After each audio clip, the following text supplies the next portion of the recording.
السلام علیکم، کیسے ہیں آپ سب؟ امید کرتی ہوں آپ سب خیریت سے ہوں گے۔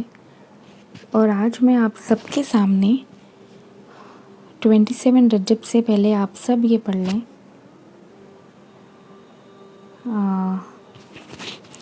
تو چلیے شروع کرتے ہیں کہ ہمیں پڑھنا کیا چاہیے اور کیسے پڑھنا ہے، کس وقت پڑھنا ہے، کتنے بار پڑھنا ہے۔ پر پلیز آپ سب بنا اسکپ کرے اسے ضرور دیکھیں۔ اسکپ کرنے سے آپ لوگ پریشان ہو جاتے ہیں، پھر آپ لوگ کمنٹس میں پوچھتے ہیں، پھر میسج کرتے ہیں۔ ویڈیو بنانے کا مقصد ہی یہ ہے کہ آپ سب اسے سکون سے دیکھیں، اطمینان سے دیکھیں، اور اگر آپ کو یاد نہیں رہتا ہو تو آپ لکھ لیا کریں۔ تو یہ آپ سب 27 رجب سے پہلے پڑھ لیں، ٹھیک ہے؟ پر پڑھنے سے پہلے یقین رکھے، کامل یقین رکھے اللہ پر کہ میں یہ پڑھوں گی تو مجھے سب کچھ ملے گا۔ یہ آپ رزق کے لیے پڑھ سکتے ہیں۔ اب تھوڑے لوگ کہتے ہیں کہ ہم پیسے کیسے مانگے اللہ سے؟ کیوں نہیں مانگ سکتے ہم پیسے؟ ہم ہر چیز مانگ سکتے ہیں۔ ہم شو کی لیس، سوئی میں جو دھاگا ہوتا ہے وہ تک ہم اللہ سے مانگ سکتے ہیں، کیونکہ اللہ دینے والے ہیں۔ ہمیں اتنا کامل یقین ہمیں کرنا چاہیے تاکہ وہ ہمیں دے بھی۔ ایسا نہیں کہ ہم صرف پڑھ لے رہے ہیں وظیفے اور بس ہو گیا، بس ہماری دعا قبول ہو جائے گی۔ نہیں، آپ نے اپنا بلائنڈ یقین، کامل یقین اللہ کے اوپر کرنا ہے، اور یہ ماننا ہے کہ میں یہ پڑھوں گی اور اللہ مجھے ضرور نوازیں گے جو میں چاہتی ہوں یا چاہتا ہوں۔ آپ یہ کسی بھی چیز کے لیے پڑھ سکتے ہیں، چاہے پیسے ہو یا شادی ہو یا پھر آپ کا کوئی اور مسئلہ ہو۔ آپ اس کی نیت سے اسے پڑھ لیں، بہت فائدہ ہوگا اس کا۔ پر آپ پڑھنے سے پہلے ایک بار اس کے ٹرانسلیشن ضرور چیک کریں، آپ کو خود پتہ چل جائے گا کہ اس میں یہ کتنا بابرکت سورہ ہے۔ پڑھنے سے پہلے آپ سب اسے 1-2 بار گوگل پہ اور یوٹیوب پہ دیکھ لیں، بنا غلطی کریں اسے پڑھیں۔ تو چلیں سنتے ہیں کہ ہمیں پڑھنا کیا ہے۔ پہلے آپ نے 11 بار درود ابراہیم پڑھ لینا ہے، پھر اس کے بعد میں آپ نے سورہ النبا پڑھنا ہے، صرف ایک بار آپ نے سورہ النبا پڑھنا ہے۔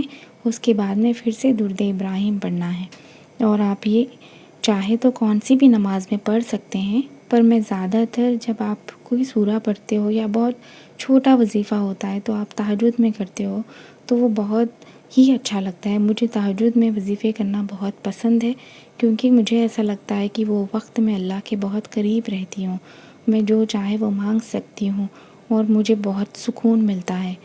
تو میں یہ سب تہجد میں پڑھتی ہوں۔ اگر آپ پڑھنا چاہیں تو آپ بھی تہجد میں پڑھ لیں۔ میں پھر سے کہہ رہی ہوں، آپ سب پھر سے سن لیں کہ آپ نے سب سے پہلے درود پاک پڑھنا ہے 11 مرتبہ، اس کے بعد آپ نے سورہ النبا پڑھنا ہے، پھر سے آپ نے 11 بار درود پاک پڑھنا ہے۔ یہ ہر حاجت کے لیے ہے، آپ چاہیں تو اسے رزق کے لیے پڑھیں، شادی کے لیے پڑھیں، یا آپ کے کوئی بھی مسئلے ہو اس کے لیے پڑھیں۔ یہ سال میں ایک ہی بار پڑھا جاتا ہے۔ آپ چاہیں تو اسے تمام جب تک رجب ہے آپ جب تک بھی پڑھ سکتے ہیں، اس میں کوئی برائی نہیں ہے۔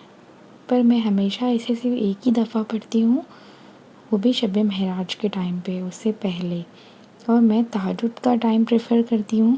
اگر آپ چاہیں تو فجر میں پڑھ لیں، عشاء میں پڑھ لیں، جیسے آپ کو سہولت ہو اس ٹائم پہ آپ پڑھ لیں۔ اب آپ نے یہ کویشچنز نہیں کرنے ہیں کہ کب پڑھنا، کیا نہیں پڑھنا۔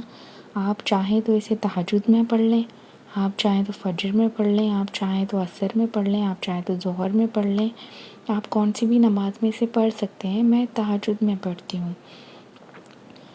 اور آپ نے پھر اس کے بعد میں جب آپ یہ پڑھ لیں، اس کے بعد میں آپ نے سجدے میں جا کر گڑ گڑا کر رو کر اپنی محتاجی جو بھی ہے، آپ کی پرابلمز وہ اللہ کے سامنے ظاہر کریں، انہیں بتائیں کہ آپ کتنی تکلیف میں ہیں، کتنی آزمائش میں ہیں، آپ انہیں بتائیں، انہیں گڑ گڑا کر آپ نے دعا کریں، روئیں۔ اگر آپ کو رونا نہیں آتا، کچھ لوگ کہتے ہیں کہ مجھے رونا نہیں آتا، تو رونا آنا یا نہیں آنا نہیں، سب باتیں نیت پہ ہوتی ہیں۔ اللہ پاک کو نیت پسند آتی ہے۔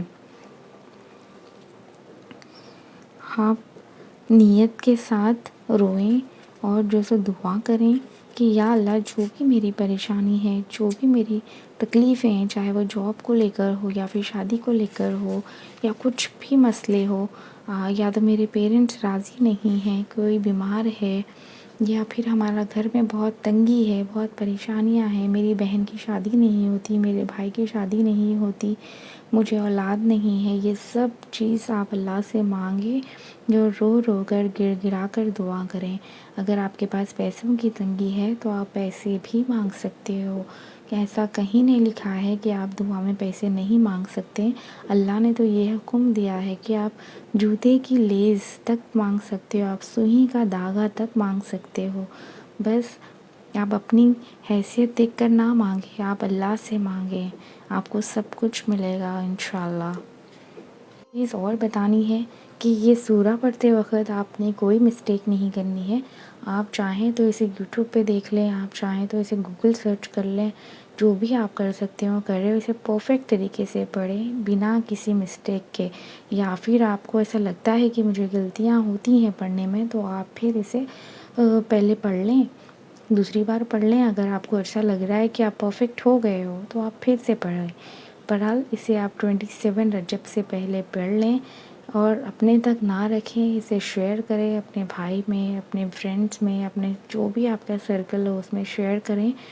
27 رجب تک انشاءاللہ یہ دعا سب تک جائے گی، سب پڑھ چکے سب پڑھیں گے، اور دعا میں میرے لیے بھی خیال رکھیں، میرا بھی خیال رکھیں۔ اللہ تعالی ہم سب کی دعائیں قبول فرمائے، ہمارے حق میں بہتر کر کے ہمیں عطا کرے۔ یا اللہ ہمیں تو مانگنا نہیں آتا، پر یا اللہ پاک آپ کو دینا آتا ہے، آپ ہمیں وہ سب کچھ دے دے جو ہم چاہتے ہیں۔ اگر ہمارے حق میں وہ بہتر نہیں ہے تو ہمیں آپ کی رضا میں راضی ہونے کے لیے بھی کر دے میرے اللہ، میرے مولا۔ ہم سب کی دعائیں قبول فرما، آمین۔